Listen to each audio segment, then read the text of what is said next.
Welcome, everybody, to our August voiceover rates and digital ad reform roundtable. Huge thank you to my amazing co-host, Mr. Dave Courvoisier. Yay! Please. And get this, we are so excited to start our second year. Oh my God, it's like 2 years already. Oh my gosh. Monthly discussions on fair rates. Love to thank our sponsor, World Voices Organization, for these monthly events. And we are committed to our mission to be an educational and informative resource for the voiceover community. So we have an amazing panel today. I'd like to get right to it and introduce them. Our first guest is Mr. Marc Scott from Toronto, California. Marc California?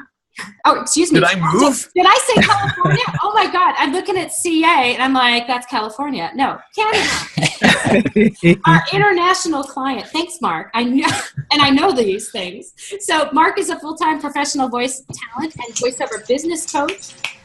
He started doing voiceover in 1995 and he has not stopped talking since, and I can vouch for that. When he's not in the studio, you might find him driving a fire truck. Thank you so much for that, Marc. He served as a volunteer firefighter for 16 years. Thanks, Marc, for joining us. Thank you. Paul Stefano, a voice actor with over 20 years of training, and he works from his well-equipped personal studio in Baltimore County, Maryland. So you can hear him in various e-learning and explainer videos, integrated voice response systems, and over a dozen audiobooks. Paul, thanks so much for joining us. Thanks, Paul. Thanks for having me. This should be great. Okay, here we go. Kyle Sauerhoefer, Long Island, New York. All right, back in my old stomping grounds. Welcome.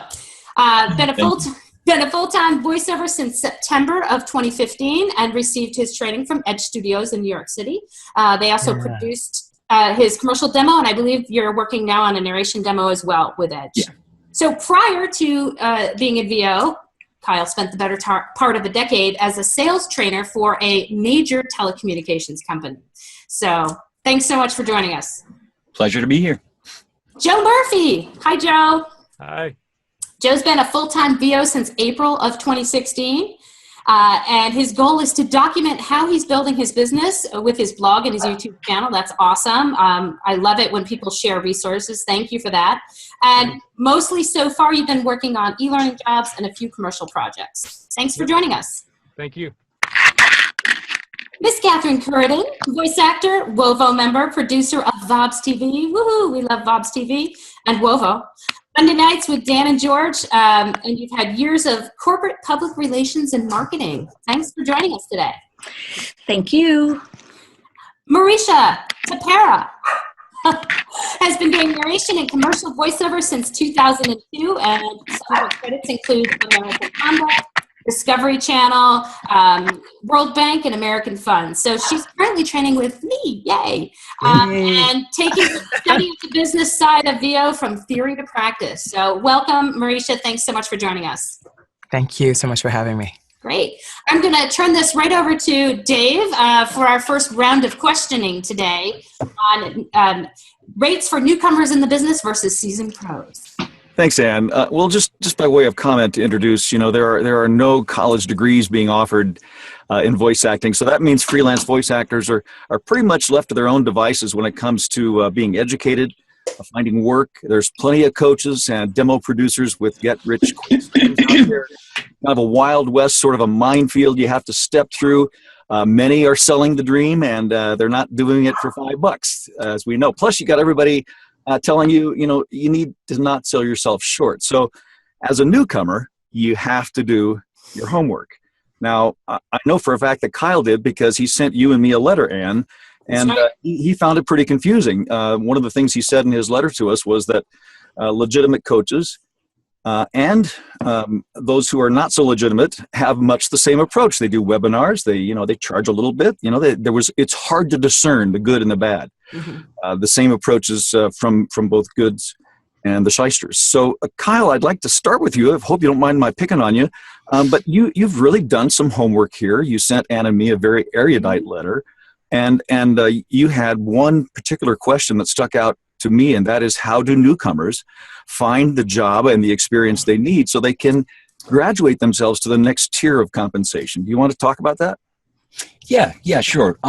So I kind of, jumped into voiceover in a little bit different of a way than most people. I didn't start doing part-time at all. I just jumped right into doing it full-time. I was laid off from my corporate training job, so it just seemed like a good fit, worked out with Edge's investigative voiceover class. After I worked with Edge for, that one class, it was just do a ton of research on the different coaches.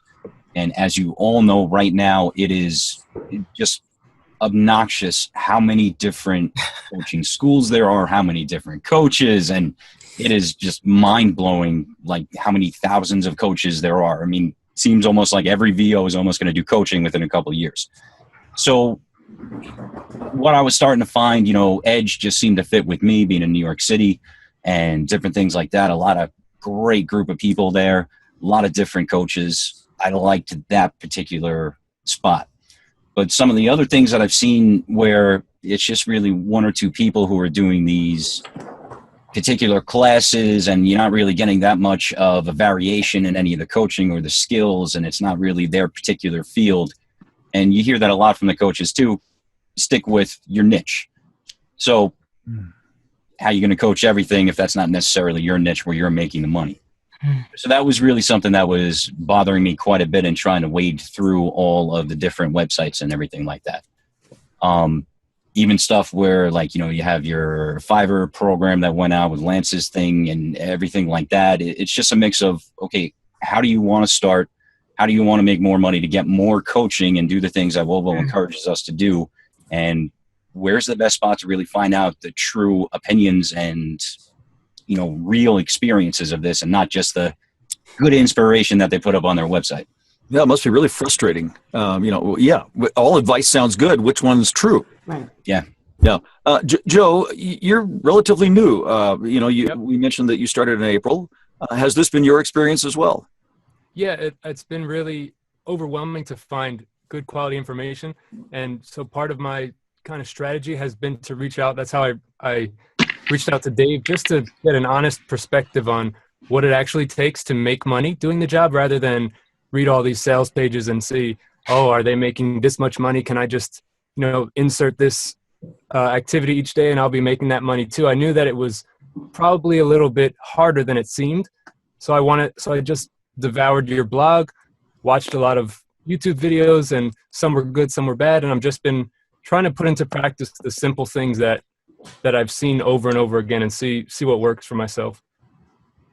Paul, you're there on the phone. We don't see you, but I know you're listening. And I was wondering, how do newcomers to the business rise to a level of compensation that's honorable, that also helps us who have been in it for a while and doesn't draw down the marketplace?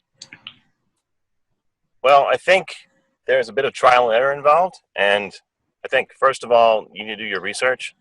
And organizations like World Voices are probably the best way to do that. Look to the experts first is what I always say. And then try to figure out where you fit into that overall landscape. So that's what I did. I researched as much as I could. Some of the other places that have been mentioned, like the VOBS show with George and Dan, they were a great resource. And I tried to see what other people were considering fair rates. I also use the Edge Studio rate card quite a bit. In fact, whenever I have a question about a rate, that's where I go first. I had my training done there as well, and I have access to all of their rate cards for industry niches. So I go there first for any time I have a question. And I won't lie, I did at first dabble in some of the lower tier of the spectrum and was charging some low rates for some projects, but I found quickly that wasn't what professionals did. And talking to other voice actors that I respected and learned from, I knew that I had to set the bar higher, and very quickly I decided to just set the bar high to begin with and hope for the best. If the clients weren't going to accept that wasn't my problem, that was theirs. Marisha, you're relatively new to the business. You're using Anne as your coach. We all know she's legitimate and great. How did you settle on her, though? How did you find her? Why did you decide that she was the right coach for you? I started with Edge too, back in early aughts. And what ended up happening was, I had I was working full time because I started as I've just had a circuitous route, as many of us have, to getting to this. But I was doing it in sort of as a part-timer. I started out pretty hardcore part-time because I had a job. And so there were times when that was going pretty well and times when it wasn't. The part that's new for me now is doing sort of the full-time thing, because I just recently went through a layoff too. And so this is an opportunity for me to try really diving into the business part of this. But what was happening for this last, most of the jobs I had over the last 15 years now, came through a production house in Baltimore. So I was part of their stable. They would call me up. I didn't have to audition, and there were other jobs that I got on my own, but most of them were coming through the production house. So they had a rate that they had set for me, and they said, "This is your rate. This is what you're getting." And they would send me a purchase order, and then I would invoice them for the purchase order amount. And so easy peasy. Right. And one day they called me and said, "We've got a buyout here. What do you charge for that?" And I had no idea. I mean, I went to Edge's, just like Paul did. I went to Edge's rate card and tried to calculate it, but it was just so challenging. It was like, well, this is regional, but it's a small, and it's in New Jersey, but that's a small city. And yeah, so it was really challenging. So I've had a couple of periods where I needed to refresh my demo over this period of time. So the first 2 sets of demos I did with Edge. Then the last one I worked with Kate McClanahan, who was wonderful. And there was a lot of crazy stuff going on in my life at that time, not the least of which was merger stuff going on with my job. So when it was time, when this layoff was imminent, and I thought, oh my gosh, this is my chance to really dive in again and really give this the proper attention, I started looking around again, and it was really challenging because I knew I wanted to work specifically on a particular niche. You didn't have the cover of that studio kind of protecting you then. No. Yeah. And especially because I wanted to be able to diversify beyond that. Right. Because those guys are still, they're great. They've stuck with me for many years. But Tim Page is the person who recommended Anne. Oh, yeah. Tim's great. Part of it was that the last few years, as I started to understand more about the business, and I've been doing this for a while, I really started to understand more of the skill sets I needed to add on to what I was doing. And as I started to really deepen start looking at audio production, I mean, because of course I was there back in the days when home studio wasn't really a big deal. Mm-hmm. And so as that started to become a thing, it's like, okay, I've got to learn this. And I also there are other skills I need to learn. And so I started to look at the community more. That's when I discovered you. I discovered there's a whole community of people like Rodney Salisbury, and then other people who were, at people in all ranges of the continuum.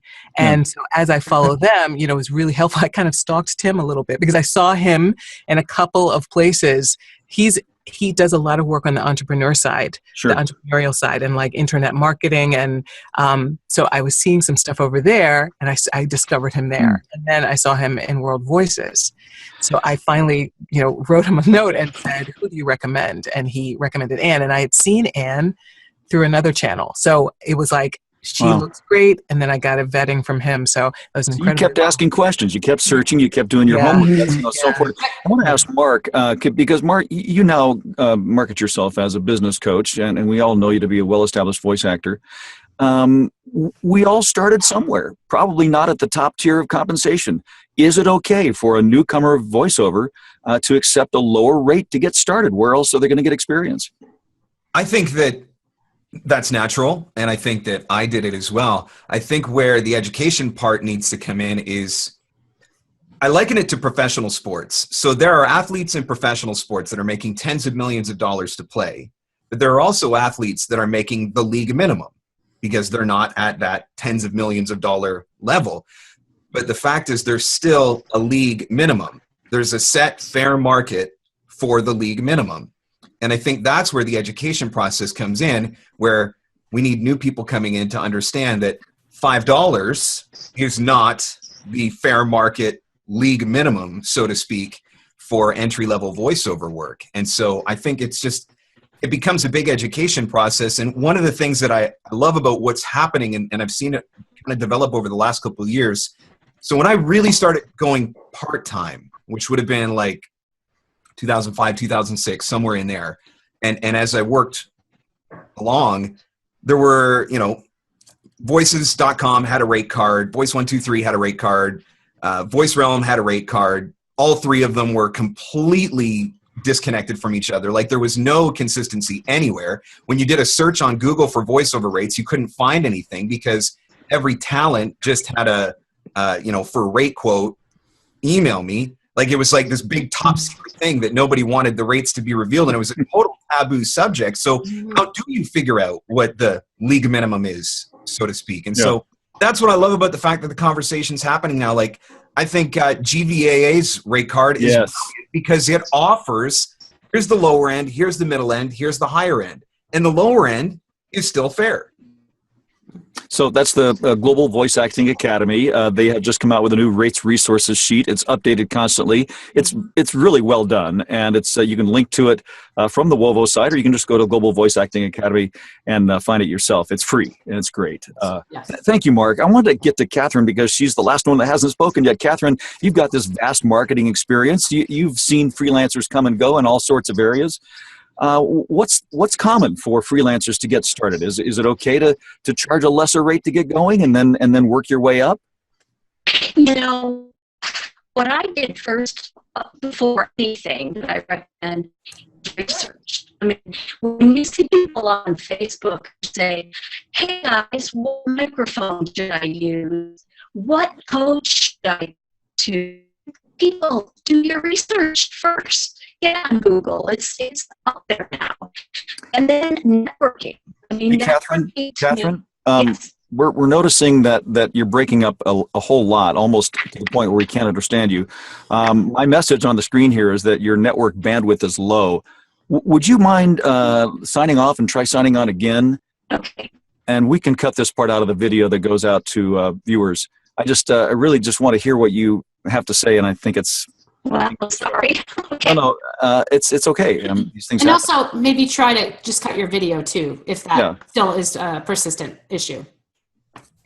So Anne, here you are. You're such a successful voice actor, and you're also coaching. What do you tell your students? Where's a good place to start? Well, you do have to start somewhere.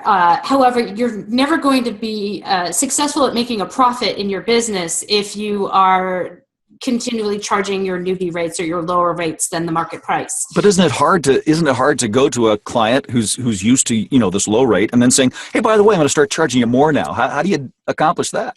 Well, that's where I think the customer relationship comes in, where you're building up the other aspects of what makes your voice important and why they should choose you instead of let's say another lower price talent, because I think it comes down to, strong areas that you can come into would be customer service, turnaround time, accurate, those sorts of things. So those mean a lot, and the customer relationship means a lot more than, maybe, and of course you get what you pay for sometimes. So sometimes the client just needs to experience that, and you need to be able to say no. And that's a huge, huge thing. That is huge.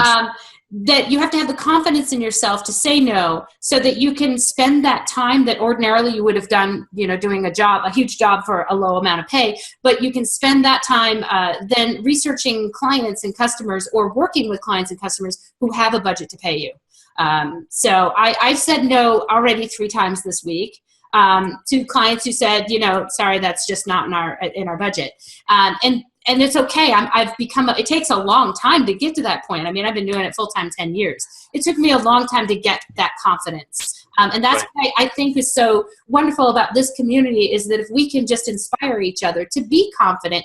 And I like Marc's comment about the at least have establish a fair rate base, for the minor leagues, that is the lowest that you should take for a job, and not $5. I think that's a great idea if we can just encourage each other to say, look, whether you're starting, if you're brand new or not, you've spent money obviously on your training, you've spent money on your studio. That's all an investment in yourself that you need to compensate for. Otherwise, you're not making a profit. And if this is what you want to do for a living, and this is a business, you have to treat it as such. My friend Peter Bishop, and also the vice president of WoVO, likes to trot out his example of a plumber. A plumber comes to your house to fix a broken pipe, and you don't start negotiating the prices with him. He tells you, look, it's $75 for a service call, and if I have to do more, then you add that on. And as a professional, he's been certified. He's probably had to do a journeyman. He may be part of the union. There's a lot of similarities in that analogy, and I kind of like that one because it brings it down to what we can all identify with is, we've all had plumbers come to fix something in our house, and, we don't try to negotiate them down. We Right. look for a good plumber who we know is responsible and reliable and can get the job done. And so I just throw that out there as an example. Paul, have you ever had to say no to a client? Have you ever fired a client? Yes, I have actually. I actually said no today to an audiobook offer on ACX because the project was listed at $50 to $100 per finished hour, and I'm trying to set a minimum, like Mark was saying, a league minimum of $100 per finished hour, which I know is still not quite union rates, but it's a step up for me. And even though the project was listed at that, the rights holder came back to me and said, well, we're really only budgeting $30 an hour for this project. And we want you to create some content for us because we only have half the book done. And I said, no, I'm not doing that. Wow. My fee is $100, and it's for my voice and my talents, and that's what it is. I haven't had an answer back yet. That was a couple hours ago. I'm anticipating the answer will be no, but I felt I had at least draw a line in the sand and see what happened. Yeah, good for you. Okay. Joe, let me ask you, do pay-to-plays like Voice123 or Bidalgo or Voices.com, do they fit into your scheme for getting started in this business? Yeah, definitely. I'm using those websites. Well, just basically two websites. I'm using Voices.com and Bidalgo, and I've kind of tried to use them as a platform where I can practice, and any job that I get from that practice is just kind of a bonus, because Sure. I think it's just a matter of how many auditions can I do, and if I get caught up in, oh my God, I did 100 auditions and I only got one thumbs up, then I'll drive myself nuts. So I'm just looking at it kind of as a place to practice. And when I do get a job, it's kind of just an extra bonus. But I've noticed I've developed one nice relationship in the short time that I've been full-time from Bidalgo. And that was kind of, I didn't expect that. I knew that would eventually come. I thought it might come more from kind of cold calls and making relationships outside of a site. But I think that I've noticed that every audition and even a paid job kind of becomes an audition for future work. So, and I know that you guys are talking about how to set a minimum, and it's really interesting to hear you guys talk about it because a lot of you guys are at a place where you can set that price. So I'm loving hearing this because it's been difficult for me to think about since I don't really have established rates. At what point do you guys think I can say, okay, this is my rate, and as opposed to kind of just taking the jobs that are manageable or okay rates? Anybody want to tackle that one? I will. Okay. Well, in my opinion, and I've learned this the hard way, I've only been doing this in earnest for a year now. And I've learned that you need to set those rates ahead of time. And I know this because I didn't. But I know after the short time I've been doing it that it makes sense. And a good example is I was on a different job site called freelancer.com, where there's all manner of jobs available there. But there are some decent voice jobs. And there was one where there was an audiobook offer, and there was no suggested budget. So there was bids all over the place. People were bidding, I think, $30, and some people were bidding $5,000. I put a bid what I thought was right in the middle at $1,000 for a 6-hour book, which was pretty good in my opinion. And the author said yes. I wasn't the lowest, I wasn't the highest, but I set that bar where I thought it was fair, and the author said yes. I did the book and finished it a couple of weeks ago. So I think it makes sense to set those rates ahead of time, because you'll sometimes be surprised where the client is looking. They'll sometimes, and you'll see this all over the internet about rates, that you'll see that there's a mindset that when there's a perceived value in a higher rate, even if it's not actually true, when a client sees a higher rate, they perceive that the value is there. If they see a lower rate, the reverse is true, that they perceive there's no value. So usually if you come somewhere in the middle, you have a better shot at getting the job. Okay. Marc Scott, talk a little bit about job versus career, and how we all own our own businesses, run our own businesses like we like. No one's telling you how to do this. We're not the VO police, and yet we don't operate in a vacuum. That what you charge does affect your colleague down the road for what they can charge and legitimately hope to get. So talk about job versus career.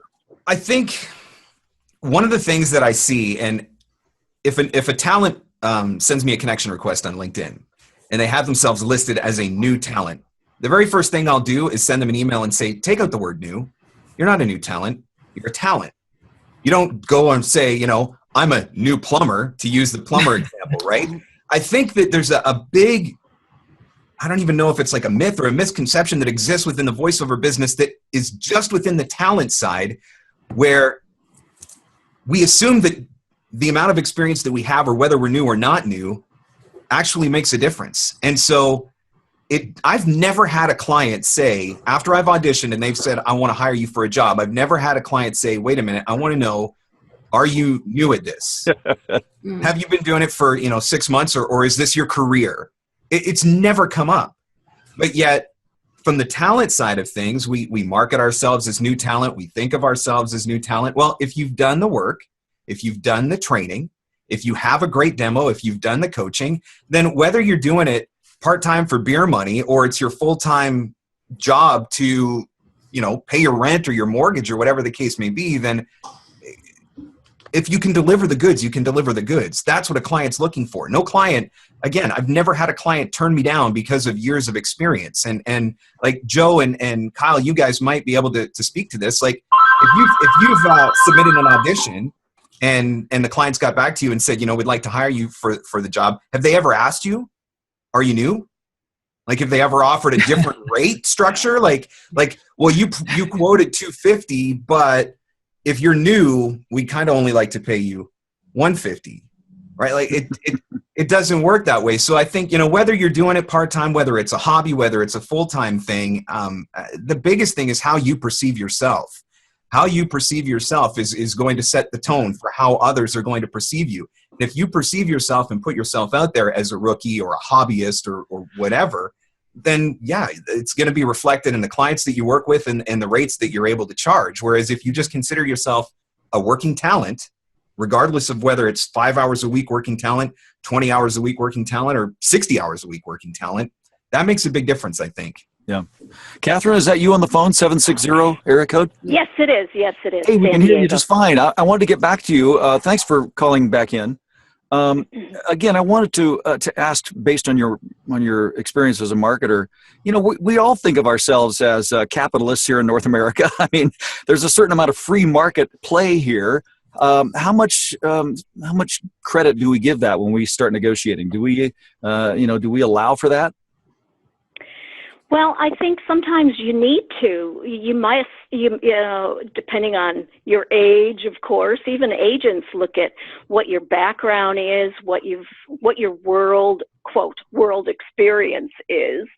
But in terms of getting started in this, I feel like research and networking are the number one. Both of them are most important, because it's only through networking that you're going to find out who you can trust, who you believe in, who knows what they're doing. And also, we've got the internet today. We've got Google. Find out everything about this field. I mean, there are a lot of questions, and you may not know what questions to ask. But for instance, for me, I automatically joined Voices.com and Voices 123. But I also realized almost right away that was a mistake, because it was too overwhelming. All these emails come in with these auditions and, how good are you really? And am I doing a good job? And plus you're bidding against other voice actors. Oh, exactly. And so I eventually just said, forget this. I will use these as practice, and I'll keep looking online to see what, I mean, I found out about you, Dave, because of everything online about you. You know, everything This is you're not my doing. fault. You know, I found out about VOB, well, it was eWebs at the time, but VOBS.TV, you know, listening to these guys talking, and I'm thinking, well, this is a kind of a crazy show. What's going on? And they kept asking for help, and I thought, well, geez, this is a great way for me to network and to get to know people. Yeah. So my big thing is really with WoVO, I am so thrilled that WoVO, that you all started it and that you have a mentor program that I think people need to know more about. And so this is another place to go. Yeah, you could go to Edge. Yes, you could go to, well, I'm out in California, so there's Kalmanson and Kalmanson. There's, you know, all these different schools. And I was stuck with, where do I go? Do some online coaching. I realized that with my networking, I found people that I could trust. And now I call them and say, you know, I'm thinking of joining this class with so-and-so. What do you think? And I have honestly been told, you know what, you're better off not taking that class. Right. There are so many out there. Yeah. Yeah. There's a lot of goodwill going around in the VO community, and most people who dabble in it find that out pretty quickly, that there's a lot of people who are willing to help if you ask nicely and you show a genuine interest. Kyle, I was so impressed with the way that you have approached this whole thing, the research you've done. Any tips for those who are newer to this business than you, you know, how to start approaching that whole thing, like Katherine mentioned, the networking, the asking of questions? What would you recommend? Joe Loesch from Edge Coach, I'm sure everybody knows him here. He probably gave one of the best pieces of advice. Tell every single person you know and act excited about what you're doing now. Yeah. I mean, I was a little unfortunate, you know, because as a inexperienced freelancer, I was always, you know, a nice, secure corporate job. I networked with everybody I know. First job I ended up getting was with a production company for Suddenlink Telecommunications, and ended up getting roped in for 30-second, $5, you know, commercials for TV and radio. Way below everything that anybody ever wants to do. And that, you know, good experience. Can't complain about it. Awesome producers, learned a ton from it. But, you know, that's really just not, for the amount of work you have to do for that little bit. It's like, okay, are you going to send me 35 of these a day that I can do this? But happen. So, you know, tell everybody, you know, I'm starting to finally see the results of that initial networking now. You know, even people I used to know, you know, 10, 15 years ago from high school. I just got a couple orders for some explainer videos and some IVR systems from people I knew from high school just this week. You know, so that was very nice to see the results of that starting to chime in. As all my coaches say, online casting sites are a great way to start, you know, because you get a lot of different type of material to get used to, and you know, it gets your profile out there too and your name out there. But really, do you hope that is only a stepping stone, and that eventually you'll find your own marketing skills come into play, and you don't have to be beholden to them? Yes, and I will definitely vouch for that, because on any of the online freelancing sites that I've been on, whether it be freelancer.com, and I know Paul's on there, I think we've been on some of the same projects sometimes. Oh, no, I didn't know that. Boo, hiss.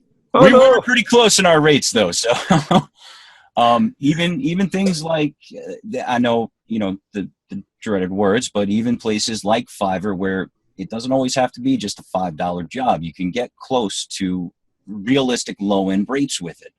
And those sort of things, you know, they can really help get you a lot of hits and get you a lot of experience to where you can pay for the better coaching and the better business experience, you know, that, and I'll go right over to Marc for that. You know, in the last 6 months, I've pretty much gotten most of Marc's classes and his webinars and his templates, and that's been helping out a lot too. So it's kind of like what he also said before about being in the minor leagues and then being promoted to the majors.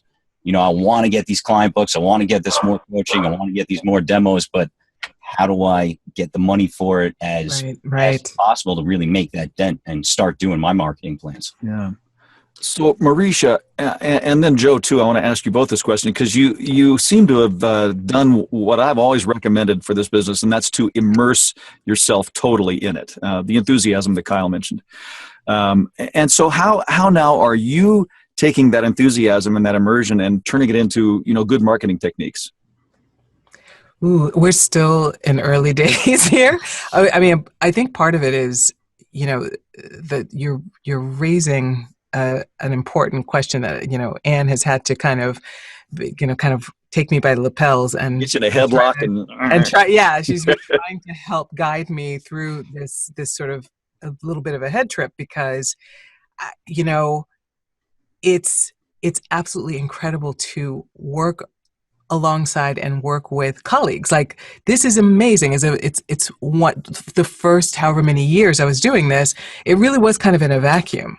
And, it's so helpful to have the reality check of a person who is not only doing it, people who are your peers, people who are farther along the path than you.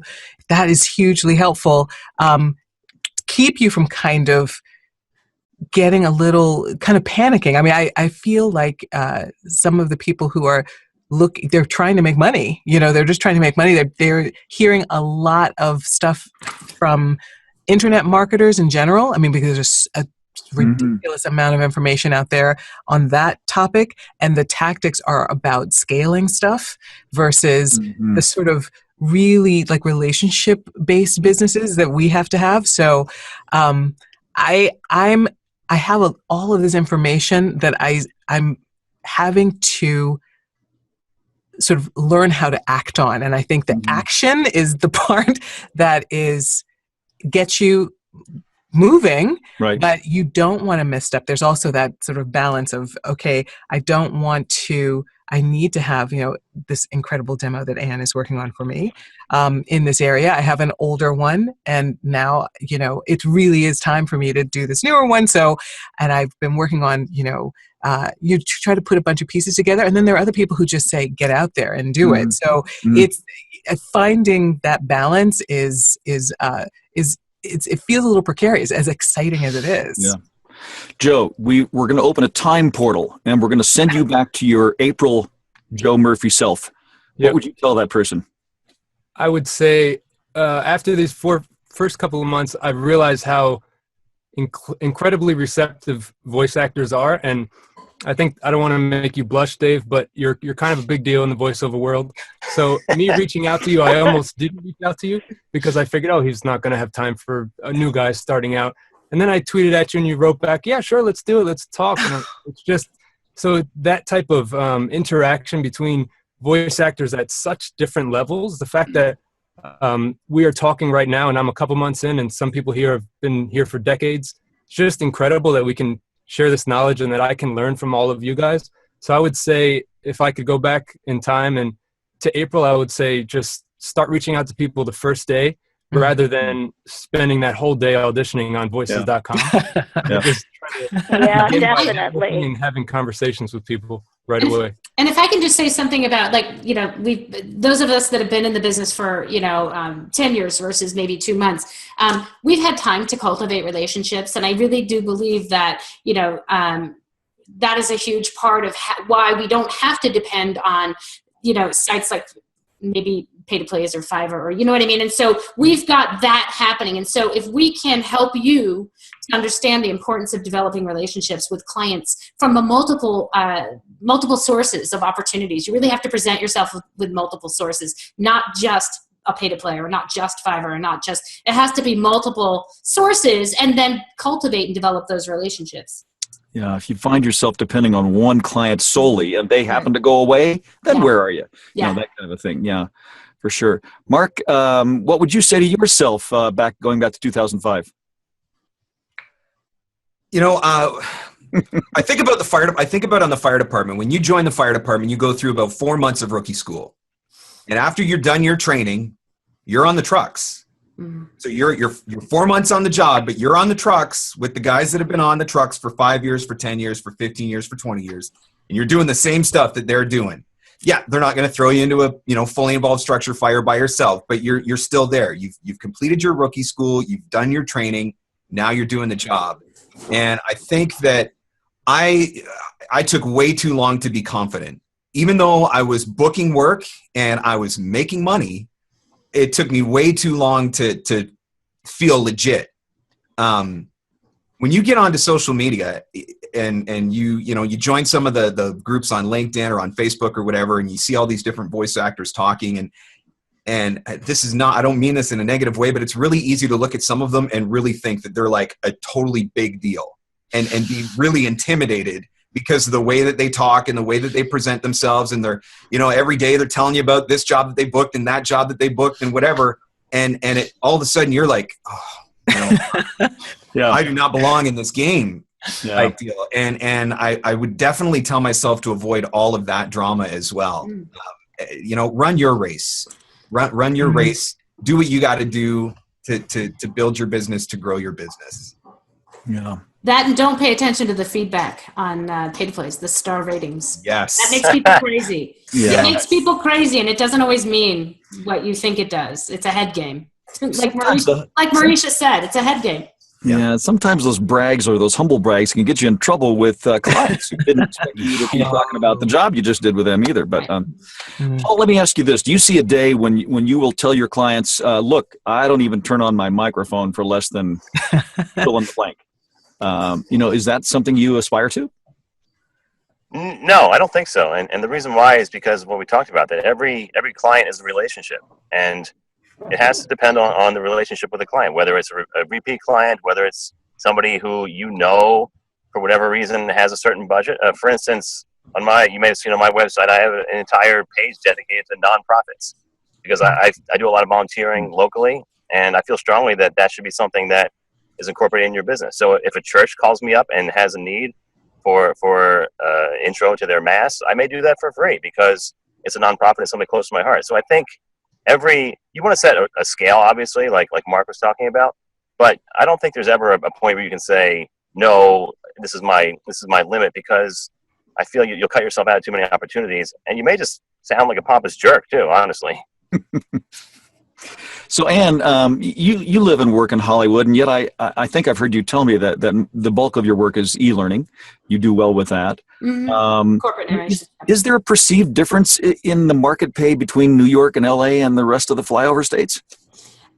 In those niche markets, I would say not really. You can, it's relationship based, and I've gotten some sizable, clients that are not anywhere near here. That I can charge a fair rate for and get. And I don't think it matters that perhaps when they first see me, again, we're now in a digital marketplace. So if perhaps they see my website, they see that I'm LA based, that might make a difference in terms of a brand. But I don't think, honestly, with my current clients, that was a factor. Yeah. At all. Kyle, are you getting to a place where you can say, look, there will always be bottom feeders. There will always be people that accept less pay than they should. I'm going to stick with my tier. I know what I'm worth. I'm going to set my own rate and stick to it. I mean, is that all part of the self-worth, self-concept that we're talking about here? Yeah, I believe so. I think more for me, it's like, okay, I want to get to that point where I have a good client book where I can be like Ann and say, no way, not going to do it. Not even stepping into my studio for less than this amount, and I think that's the goal for, just about all of us. But to really get the money that we need to pay for the training that's additional for that, to get those demos out there, I'm going to be a little bit more like Paul with that. And I'm not going to say no to everybody, especially, sometimes I'll offer a free voiceover just to start that initial relationship. That was actually a great tip I got from a free webinar and got me on a couple production companies' rosters. So, but did they realize that this was a freebie and that you were going to then raise your rates or show them rates? Yeah, absolutely. I'd like to just point out, though, that, I thank you for the reference there. But when I say no, I mean, I don't I don't love it. I mean, I'm sad because I've lost a client. You know what I mean? Oh, yeah, absolutely. I mean, it's not like I mean, I do think about it, but I don't consume myself with it. I really just I say, okay, this is not beneficial to my business, and that's just the way it is. And so I'm going to focus my efforts and my energy on acquiring another client that does have a budget. Yeah. And that was so hard for me, and it took me like 8 years to get there. So it's not an overnight process, and I want to implore that none of this is an overnight process. This whole gearing your confidence up and charging fair rates, and it's all well and good for us to say yes, charge fair rates. We do all have to start somewhere, and the fact is that I started on pay to please and freelancer.com. I was very well aware of those sites. And that's how I acquired my contacts and my relationships with clients. And then as I built up, it just became, but it was not an overnight thing. And I don't love saying no, but I do it because now I have the confidence. And I think that just comes with, you guys, doesn't matter if you're in it 2 months or 2 years or 20 years, it's the same. If you're manifesting that, look, this is my service, this is what I do, and this is my rate. You just have to put it out there and kind of like manifest it. You're so right, Anne. Go ahead, Katherine. No, I was just going to say that's what any freelancer would do depending on the subject as well. Here are my rates. This is it. This is what I do for a living. Hey, Dave, can I make a quick comment? Yeah. I think part of it is responsibility too, to your peers and the industry. That if you, and everyone's talking about this in various online forums right now, but there is a race to the bottom, and somebody has to put the brakes on. And I take the responsibility on myself sometimes, where I'll see a job that's listed where there's an ability to bid, and I'll bid what's a fair rate, even though I may see there's 15 people bidding insanely low rates, just so that client knows what a fair rate should look like. Right. And I think if more of us did that, it would help to stabilize the race to the bottom, where we respect the rates that are out there, and clients will do the same. There are always going to be those in our community, though, who say, I don't care. I've got to pay the bills. I got to feed my family. I really don't care about you and your business. I care about me and my business, and I'm going to charge what I think I can charge and still get the job. So I totally agree with you, Paul. I think in WoVO, we really believe in the education and awareness thing, and that I think also involves educating your clients sometimes. When they don't understand why you're charging this much, you need to remind them about the money the costs you've incurred getting to where you are, the coaching, the equipment, the sound booth. Sometimes you can do that in a courteous way that helps them appreciate where you're coming from, and that you're not just a guy talking on a microphone. You've actually approached this in a very professional way. I mean, is that something you've had to do, Marc, with some of your clients? I've had the conversation. I made all the mistakes that we talk about, and one of the reasons why I'm doing things like this today is because I already screwed all that stuff up a bunch of years ago, and so I've had to have the conversation with clients that, I was desperate to pay my rent because I just lost my job, and so I signed on at a rate that I never should have signed on for. And, once I got to that point where I had that confidence, I was like, you're an idiot. Why did you sign on at that rate? It's time to have the conversation. And sometimes it works out, and sometimes it doesn't. And I have to let a client go. I've had to do it more than once. One of the things, though, that I try to encourage people with when you think about, I just lost that client, and I just lost that, X amount of income. Like the one client that I let go was providing me consistently $800 to $1,000 a month, which is a lot of income, but I was working way too hard for that $800 to $1,000. And so rather than me sitting there feeling sorry for myself and thinking about, I just lost this client, this $800, $1,000 a month, what I was thinking about was, how do I find a client that I can replace that income working half as hard, or a tenth as hard, and that's what I went out and did. And within a month, I had replaced that income. Right. And instead of having to do a dozen jobs for it, I had to do 2 jobs for it. So it becomes a big, I'm a big believer in mindset and attitude, and that is such a huge part of it. And so when you say no to a client, yeah, it does suck. And it's an awkward conversation to have when it comes to trying to raise rates and different things like that. But how you view it is going to make a big impact on the outcome. And so that's where I just like, okay, I'm not going to feel sorry about losing it. I'm going to find a better way to replace it. If I can just bank on what he talked about with mindset, if you do end up accepting a job where it's lower pay and you get angry at yourself, and you're like, oh, why did I, you know what I mean? It kind of just taints the whole job. And it kind of just, it just kind of starts to engulf your business, that you've got a negative, kind of you're mad at yourself because you took a lower price because, you weren't worth the higher price. And that just taints the entire experience, which I think is huge. And so mindset, yes, I agree with Marc there. That's exactly why I had to let this one client go, because every time another job came in from them, as soon as I saw the email, before I even knew what the job was, I was upset. Yeah. And it was just, it was starting to infect my day to day. And so that's where I got to that point where I was like, it's time to let go. It's time to move on. It's time to find a better solution to that. And I mean, there's one other thing that you'll hear a lot of veteran talent say over and over, which is the clients who pay the least are usually the ones that expect it the most. That's every field. Yeah, and that's where does that bring you back to? It brings you back to, as soon as you see that low-paying job from that one client that you know is going to be a pain in the butt, now you're in a miserable mood for the rest of the day while you're in the studio. I can't imagine you in a miserable mood, Marc. Just to add a little visual to that analogy is, if your arms are full already of bad-paying jobs, then you have no room to take in or hold any good-paying jobs. So, like what you said, Marc, chuck those that aren't doing so well, and then you've left yourself room to accept. It's kind of like when you buy new clothes, you got to tear something out of your closet that's old. You got to constantly has to be a constant shift, in the new and the old, and that's really great advice, Marc. Thanks. What am I forgetting, guys? What have I not touched on that you think is important to say? Anybody? Okay.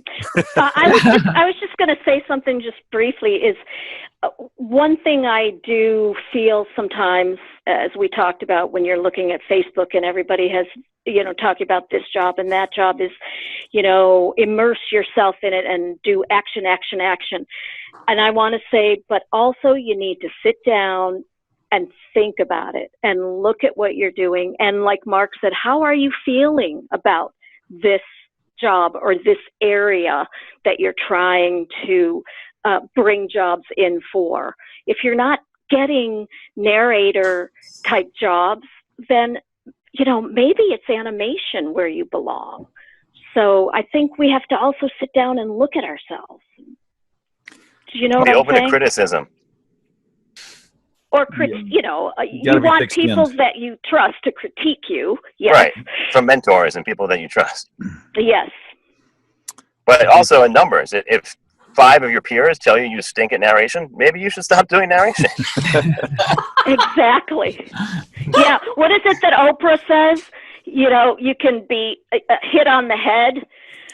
Something about you can be hit on the head by God, but you'll eventually figure it out. Otherwise you'll be drowning and Oprah.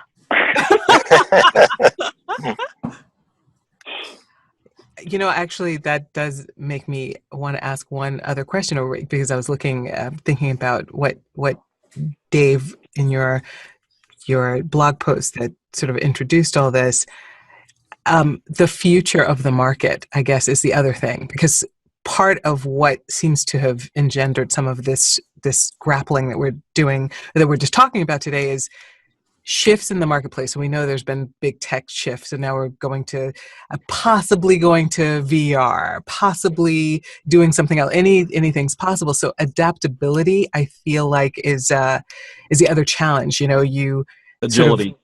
Agility. Yeah. Yeah.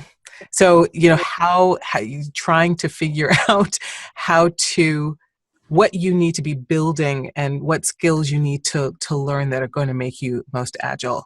That's the other question that you have. And I tell you, Google is fantastic, but having some curated information from people you trust, and I guess it's where the networking and the training, like the coaching, comes in, it really just cuts down so much on that, because it's so nerve-wracking trying to, as Joe was saying earlier, trying to sort through who is, and Kyle also, who's okay. And even if this person looks legit, is their agenda one that's supporting what I'm trying to get done? So, yeah, it's one of the other things too that we need to keep in mind is there are good producers and clients who understand our challenge and who are willing to pay decent rates.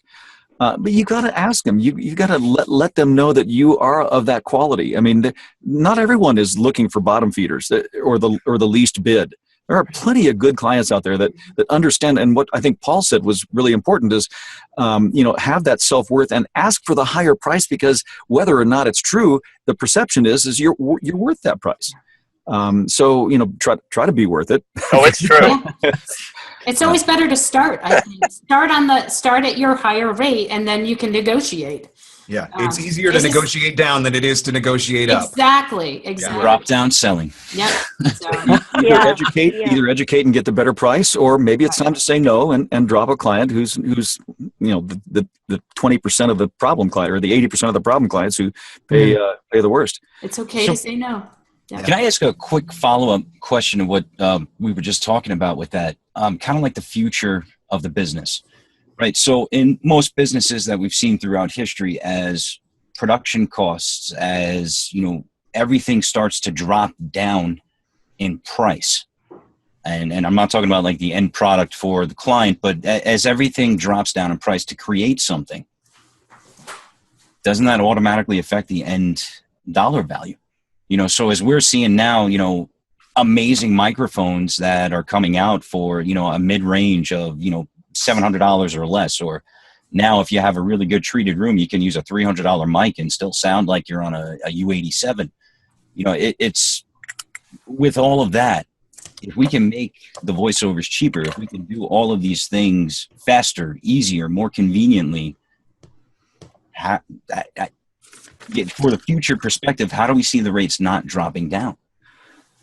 One of the things I've said before is you got to be careful not to compare product to service, right? That's a big thing. You got to do an apples to apples comparison. And when you compare product to service, you're not doing an apples to apples comparison. So, technology changes that allows a computer to be sold a little bit cheaper, but the genius that figured out how to create that technology, he provided that service. He's still getting the same or more than he's always got, right? And so I think that the whole product to service comparison comes into play there, and making sure that you recognize that you are providing the service and your worth is based on a service, not based on a product.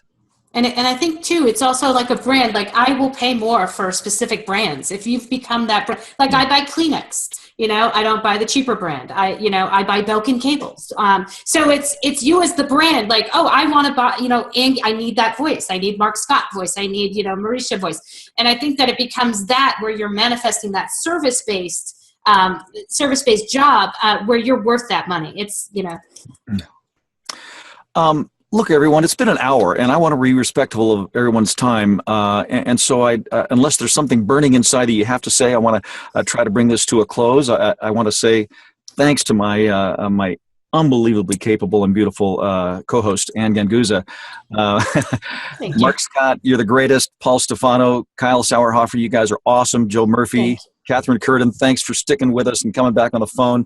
Marisha, we're going to expect things out of you. Let's all get together in a year and talk again, okay? Yes. Let's see where we go, how we've done in about a year or so. But thank you, everyone. For now, I'm going to end this recording, and I thank you for your time.